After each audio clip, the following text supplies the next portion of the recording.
lulusan PGSD dari kelas 3 SD. Di kesempatan kali ini saya akan melakukan sebuah praktikum tentang dampak pencemaran air terhadap ikan. Dan di sini saya sudah menyediakan alat dan bahan untuk sebuah kegiatan tersebut, yaitu yang pertama ada 4 ekor ikan cupang, yang kedua sudah berada gelas aqua yang telah diisi oleh beberapa jenis air. Yang pertama adalah air sabun cuci piring, yang kedua air sabun mandi, yang ketiga air deterjen, dan yang keempat adalah air biasa.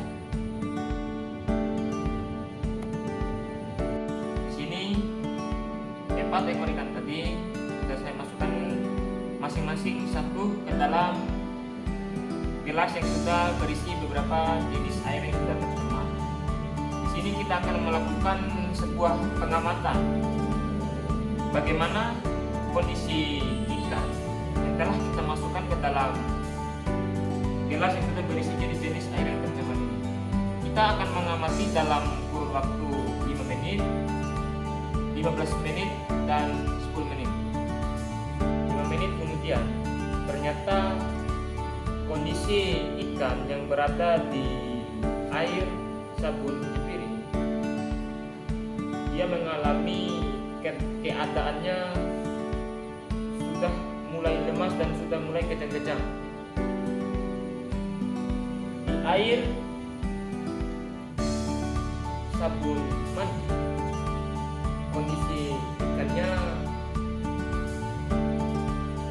sudah mulai lemas dan juga sudah mengeluarkan sedikit darah di sekitar tubuhnya.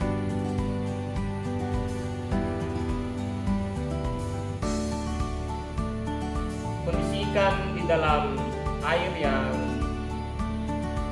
berisi deterjen ini, ikannya sudah mulai lemas dan sudah tidak mampu bergerak secara cepat lagi. Dan terakhir, kondisi ikan pada air bersih atau air yang tidak dicampur dari bahan-bahan kimia lainnya, kondisi ikannya tetap sama seperti pada saat saya memasukkannya ke dalam gelas. Dia masih bergerak dengan cepat dan tidak terjadi pendarahan maupun kejang-kejang di bagian tubuhnya.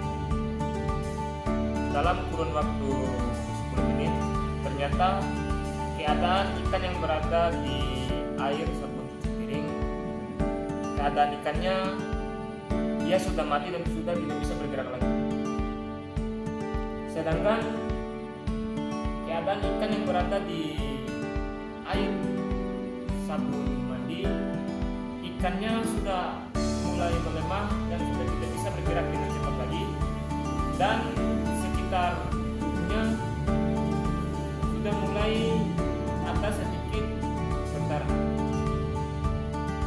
Selanjutnya, keadaan ikan yang berada di dalam air deterjen, ikannya sudah tidak bisa bergerak lagi. Keadaan ikannya dia sudah mati. Dan yang terakhir, keadaan ikan yang berada di dalam air yang bersih atau tidak tercemar dari berbagai bahan kimia, keadaan ikannya masih fresh dan sehat.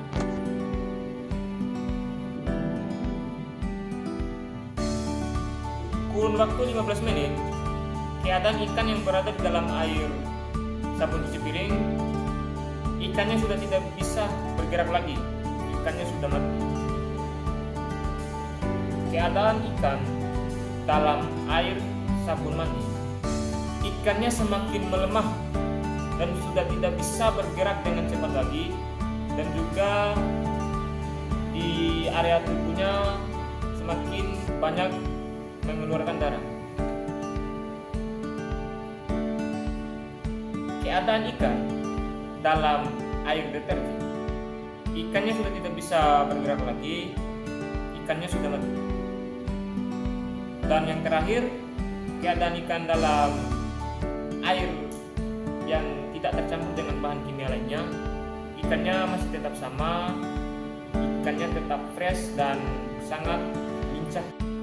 Jadi kesimpulan dari hasil praktikum kita hari ini, ternyata ikan yang berada di dalam air sabun cuci piring dan air deterjen dalam kurun waktu 5 menit mereka sudah mati.